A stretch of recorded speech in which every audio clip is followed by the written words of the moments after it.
तो इंद्रद्युम्न राजा रोज सेवा करते थे जगन्नाथ जी की। एक दिन जगन्नाथ जी प्रसन्न हो गए और प्रसन्न होकर के इंद्रद्युम्न राजा से बोले, कुछ मांगो, तुम्हें कुछ देना चाहता हूं।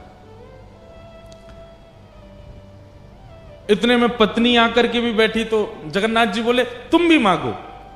वैसे तो ऐसा होता है कि दंपति एक वरदान मांगे, लेकिन तुम दोनों अलग अलग मांगो, जो मांगोगे सो दूंगा।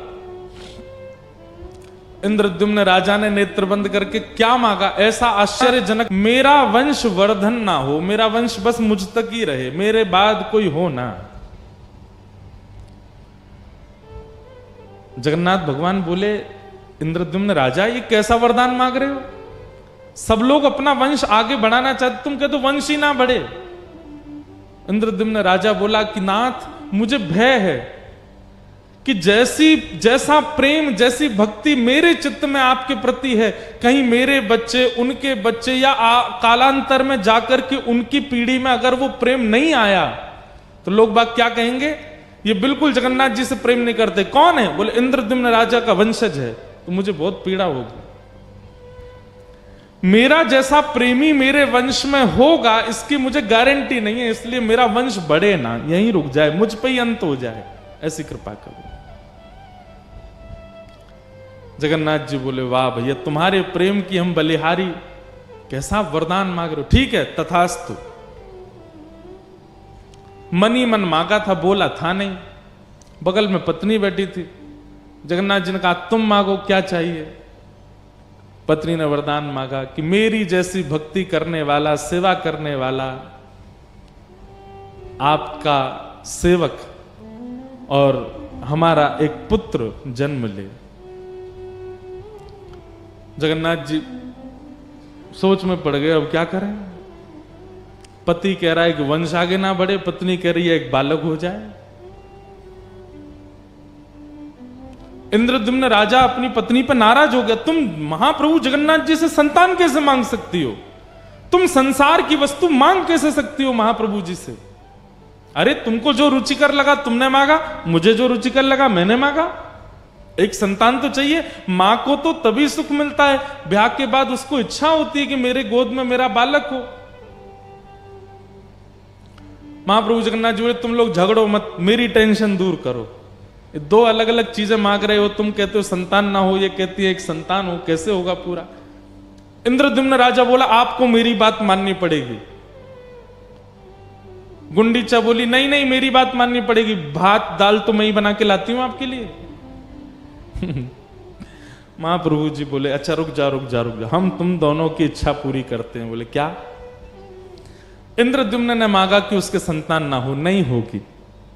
और गुंडीचा आप कहती हैं कि आपको एक पुत्र हो, तो आज से लेकर के जब तक इस पृथ्वी पर सूर्य चंद्र का प्रकाश है, मैं ही आपका पुत्र हूं। और मां, आपके मन में आ रहा होगा कि मैं तो परमात्मा हूं और मैं तो जगन्नाथ बन के बैठा हूं दुनिया को दर्शन देने के लिए, और भगवान जब दर्शन में ही व्यस्त हैं तो मां को समय कब देंगे? आप चिंता मत करो, बस ये समझिएगा मैं दूंगा थोड़ा ही समय, लेकिन दूंगा। साल में हर साल अपने जन्मदिन, ठाकुर जगन्नाथ जी का जन्म उत्सव कब आता है? स्नान पूर्णिमा। स्नान पूर्णिमा के 15 दिन बाद रथ पर बैठ करके मैं स्वयं आऊंगा गुंडीचा आपके स्थान पर, और वहीं आपके हाथ के दाल भात खाऊंगा, आपके हाथ का रसगुल्ला पाऊंगा। आप जैसे एक बालक की तरह प्रेम एक बालक को मां करती, वैसे मुझे प्रेम करना, और 10 दिन जितना मुझसे होगा मैं आपके पास रुकूंगा। वहां मैं परमात्मा नहीं हूं, पर ब्रह्म नहीं हूं, वहां मैं आपका लाला हूं। आप मुझे लाला की तरह प्रेम करना, और फिर जब आपका मन पूरा हो जाए, मेरे से प्रेम हो जाए, दोबारा रथ में बैठ के फिर यहां आ जाऊंगा। अपनी मैया से मिलने जाते हैं ठाकुर जी रथ में बैठ करके, और मुझे श्लोक याद नहीं, जगन्नाथ जी का जिस मंदिर में जगन्नाथ जी विराजते हैं उसमें दर्शन करने का फल तो है ही, लेकिन गुंडीचा में जहां ठाकुर जी रथ यात्रा के बाद जाते हैं, वहां यदि दर्शन कर लिया, उस जो जगन्नाथ जी में श्री मंदिर में जहां जगन्नाथ जी विराजते हैं उसको कहते हैं ब्रह्मवेदी। और जहां ठाकुर जी गुंडीचा में विराजते हैं उसको कहते हैं जन्म वेदी। ठाकुर जी का जन्म उधर ही हुआ, श्री जगन्नाथ जी का। ठाकुर जी का उधर दर्शन करना, उसका कितना कोटि गुना फल होता है उसका वर्णन नहीं किया जा सकता। यहां ठाकुर जी को परमात्मा मान करके देखना होता है, और गुंडीचा जब ठाकुर जी जाते हैं वहां ठाकुर जी को लाला मान करके देखना होता है। ऐसे महाप्रभु श्री जगन्नाथ जी।